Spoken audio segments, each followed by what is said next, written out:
राम राम शेतकरी मित्रांनो,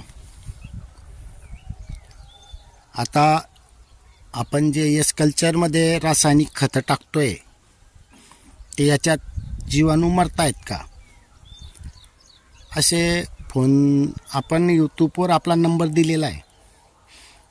आपण नंबर का दिलेला आहे की आपण जे स्वतः करून दाखवतोय त्याच्यामुळे आपण बिनधास्त आपण नंबर दिलेलाच आहे.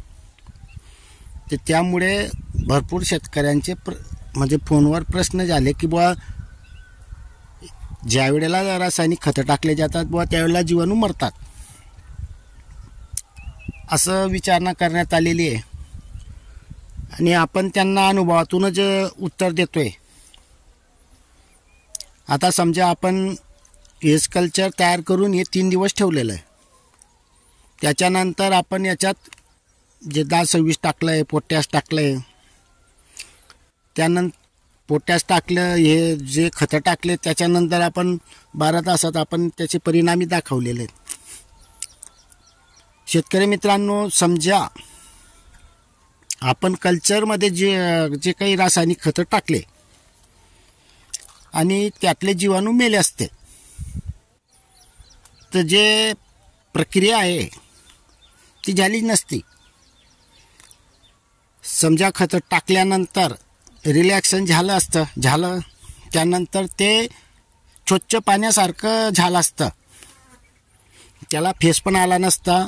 या आजचं आता 48 तासानंतर हे कंडिशन आहे. आपण शेतकरी मित्रांनो याला आपण हलवलंच नाही आहे, कारण आपण पूर्ण याच्यावर व्हिडिओ बनवणार होतो, या शेतकऱ्यांपर्यंत पोहोचवण्याचा प्रयत्न करतोय. त्याच्यामुळे आपण याला काही एक केलं नाही आहे, जसाच्या तसंच ठेवलेलं आहे.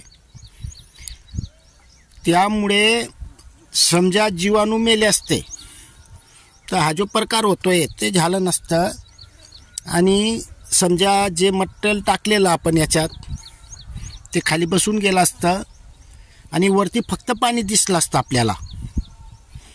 हा झाला समोरचं उदाहरण. मागच्या वर्षी शिरपूरचे सत्यजित सिंग भाऊजे राजपूत आहेत. हे केळीला पूर्ण लहानपणापासून तर कटनपर्यंत त्यांनी ह्याच प्रकारे खतं दिलेली आहेत. अगर जीवाणू मेले असते तर त्यांना परिणाम भेटला नसता. या 1-2 वेळा त्यांनी सोडलं असतं, त्याच्यानंतर त्यांना परिणाम भेटला नसता तर त्यांनी बंद करून दिलं असतं. तसे त्यांचे आपल्या चॅनलवर व्हिडिओसुद्धा आहेत की त्यांनी जसं जसं वापर केलेला आहे तसं तसंही सांगितलेलं आहे. खतांबरोबर आपण त्याच्यात जाड मीठ पण टाकतो तरी आपल्या याच्यात जीवाणू माझ्या अनुभवानुसार मेलेले नाही आहेत, किंवा काही जीवाणू मेले पण असतील पण ते नंतर लगेच ॲक्टिव्ह झालेले आहेत बाकीचे. त्यामुळे माझ्या अनुभवानुसार हे जीवाणू कार्य करत आहेत म्हणून तर आपल्याला हा जो फेस दिसतोय या खालतून असं निघतंय ते त्याचं बी मेन कारण आहे. आता अगोदरच सांगितलं, समजा मेल असतं तर पूर्ण हे असंच झालं असतं.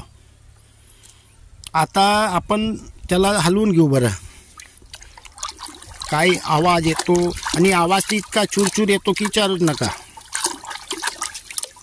हे का हातानं हलवणं थोडं कठीण आहे.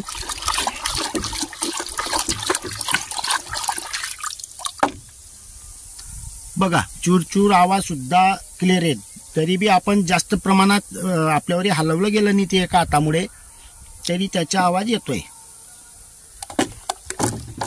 आता हे बघा, हे याच्यात पण प्रक्रिया चालू आहे, हे पण आपण हलवलं नाही आहे. आता बघा, थोड्या वेळानं जास्त प्रमाणात हे होतंय त्याचं.